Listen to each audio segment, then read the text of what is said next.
না করো না। আবার এই কিছুদিন আগে তো তোকে এতগুলো টাকা দিয়ে একটা ড্রেস কিনে দিলাম, এটাই আমার পুরো সম্পত্তি ধ্বংস করে দিই, পুরো বিষ। স্যার পরে দিচ্ছি।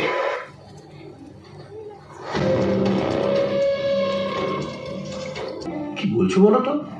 আমি আমার স্বপ্নের প্রজেক্ট হাতছাড়া করবো? হ্যাঁ, পুরো বিষ। কি বলছো বলতো এরা?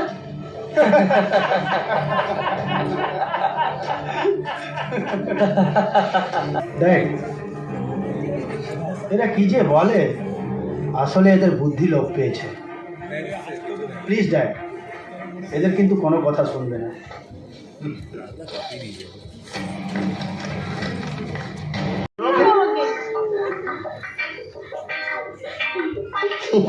কি মিস্টার ডিসিপ্লিন, চলবে তো?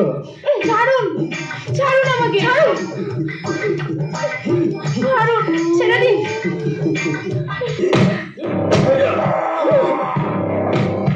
এ কি, এটা কি? এটা পুরো বিষ।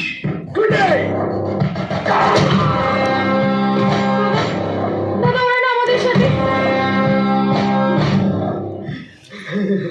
জানি, সব জানি। রঘু, ও সরি, তুই তো এখন মিস্টার রাঘব, বিজনেস টাইকন। 14 বছর আগের ঘটনা ভুলে গেছিস? শোধ জানি না। সামনে চোখ তুলে কথা বলছিস, আমি চাইলে 1 সেকেন্ডে তোর নামিয়ে দেবো গলা। রঘু, বোঝা এদের বোঝা, মালটা কিন্তু আমি সেই পুরো বিষই আছি। নেহাত একজনকে কথা দিয়েছি যে কোনোদিনও অস্ত্র হাতে তুলবো না, তা না হলে ওয়াটার আর ফায়ারের মধ্যে ডিফারেন্সটা বুঝিয়ে দিতাম তোকে। ফায়ার, পুরো ফায়ার।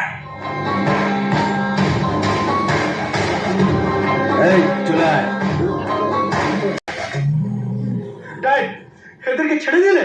বোকা ছেলে, অনেক সময় যেটার জন্য এক পা পিছিয়ে যেতে হয়, আর সেই চালটাই বাজি মাত করে দেয়, আর তাতেই অ্যান্টি পার্টি পুরো কুপকাত হয়ে যায়, পুরো বিষ। জাগিরা সাহেব, ওকে মারবার জন্য আমার ভাইকে মেরে বিবাহ সেটের 2 মেয়েকে নিয়ে এখানে এসে গেছে। এখানে এসে লুকিয়ে রয়েছে, এত বড় সাহস! ওকে আজ আমি আর ছাড়বো না। ওদের 1 টাকাও ছাড়বি না। ওর এত বড় সাহস, আমার বাড়িতে গিয়ে আমার গায়ে হাত তুলে এসেছে। আজ ওর বোনের আমি কি করি সেটা দেবাও বুঝতে পারবে।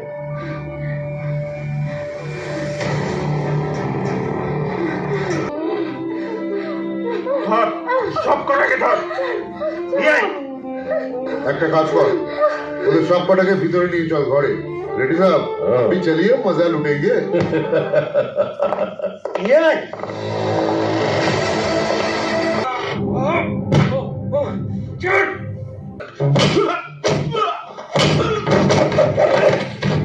মারো রে। Please please. যতদিন সমাজে আমার মতো দাদারা বেঁচে আছে, ততদিন এই বোনদের তারাই রক্ষা করবে, বুঝেছিস?